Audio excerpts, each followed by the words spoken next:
Assalamualaikum warahmatullahi wabarakatuh. Nama saya Azdira Fani, NIM 18008612011443. Mata kuliah Manajemen Investasi dan Portofolio. Dosen pengampu Ibu Hana Tamara Putri, SEMM. Tujuan pembuatan video ini adalah untuk tugas akhir semester saya. Saya akan menjawab pertanyaan dari Ibu Hana. Yang pertama, apakah pentingnya investasi bagi mahasiswa? Investasi bagi mahasiswa terdengarlah sangat asing. Tetapi investasi itu bagus untuk masa depan. Mengapa banyak orang yang menawarkan investasi kepada mahasiswa sedangkan mahasiswa belum ada penghasilan sendiri, atau bisa dibilang masih minta sama orang tua? Karena tidak semua mahasiswa itu tidak punya usaha. Yang kedua adalah keinginan untuk memulai investasi, tetapi masih ada ketakutan, takut rugi, ataupun yang lainnya. Yang ketiga, investasi nominalnya tidak selalu besar, ada yang kecil. Hal yang harus diperhatikan mahasiswa untuk memulai investasi. Yang pertama, tujuan investasi. Tujuan investasi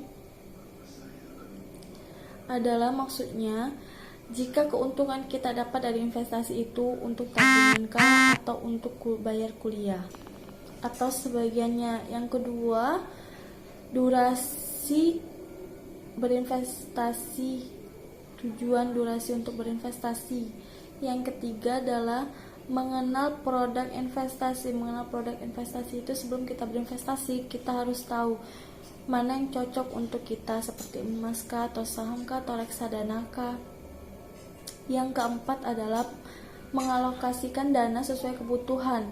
Yang kelima adalah berinvestasi secara konsisten atau terus-menerus. Ada pula macam-macam investasi bagi mahasiswa. Yang pertama adalah emas.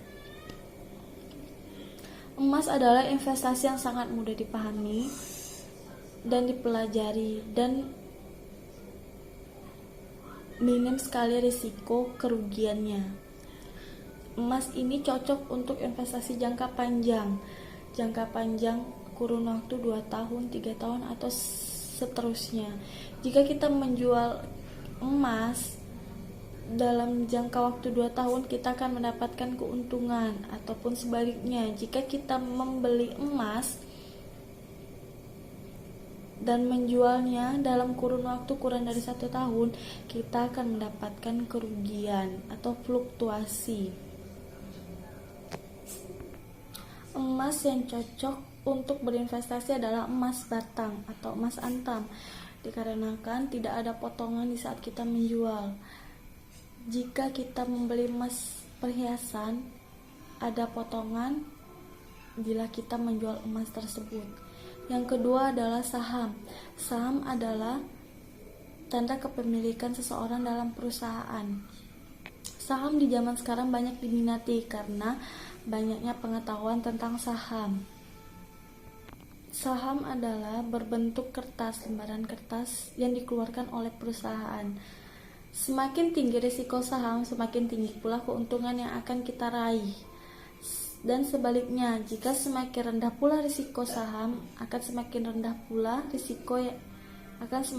pula keuntungan yang akan kita dapat. Yang ketiga adalah reksadana. Reksadana ini adalah investasi yang sangat layak untuk mahasiswa dikarenakan minimnya risiko dan pembelian investasinya sangat kecil. Yang keempat adalah deposito. Deposito ini adalah seperti tabungan, tetapi ada jangka waktu tertentu untuk kita mengambil bunga kita. Jangka waktu yang dimaksud adalah 1 bulan, 3 bulan, 6 bulan, atau 12 bulan, dan 24 bulan, tergantung dari keputusan nasabahnya tersebut. Deposito yang ditawarkan biasanya dimulai dari 1 juta rupiah dan seterusnya. Keuntungan didapat dari deposito ini biasanya sekitar 7-8% dari hasil yang kita tabung.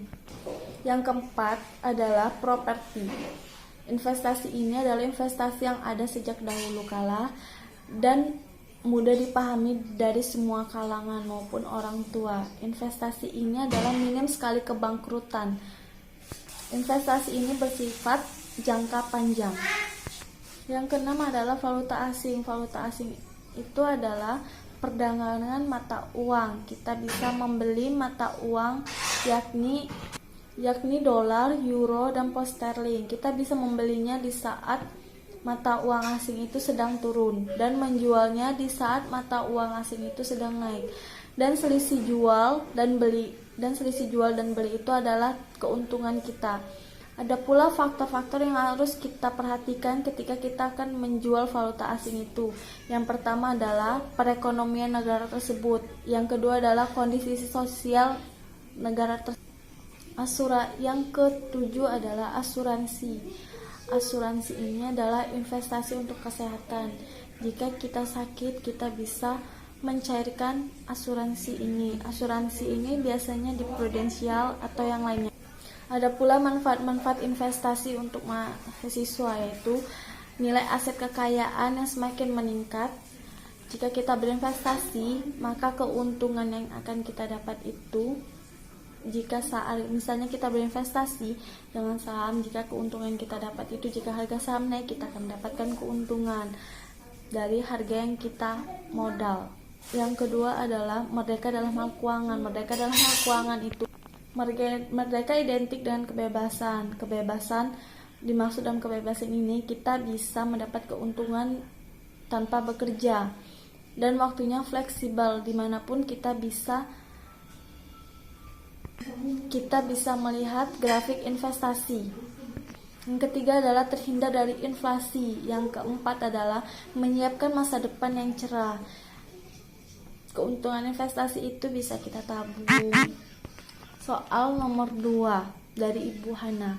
Jika saya mempunyai uang 10 juta, maka investasi mana yang akan saya pilih?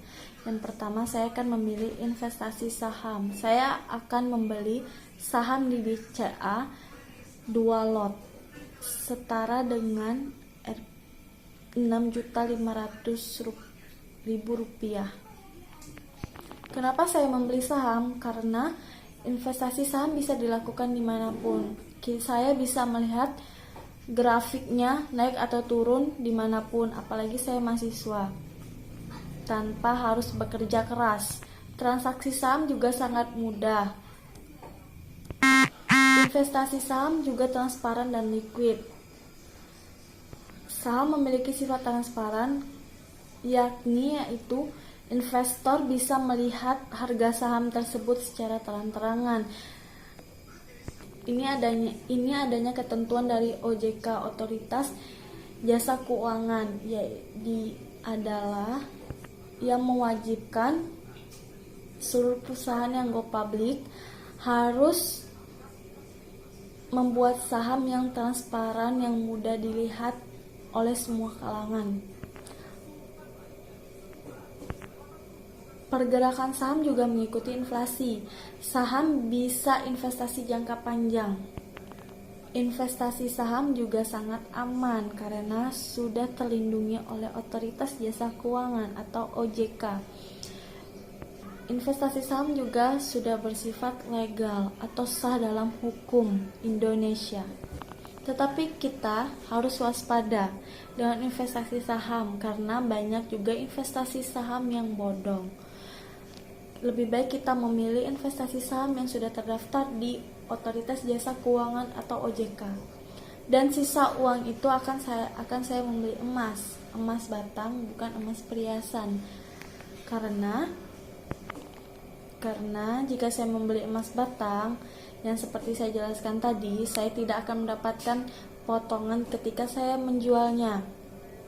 Saya akan membeli emas seberat 3 gram atau senilai dengan 2.500.000. Mengapa saya tidak membeli saham semuanya dengan uang 10 juta? Karena jika saya membutuhkan uang, jika saham turun, maka emas akan naik dan saya bisa menjual emas. Dan pula sebaliknya, jika saham naik maka emas turun.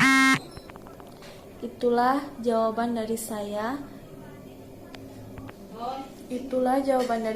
Lebih dan kurangnya, assalamualaikum warahmatullahi wabarakatuh.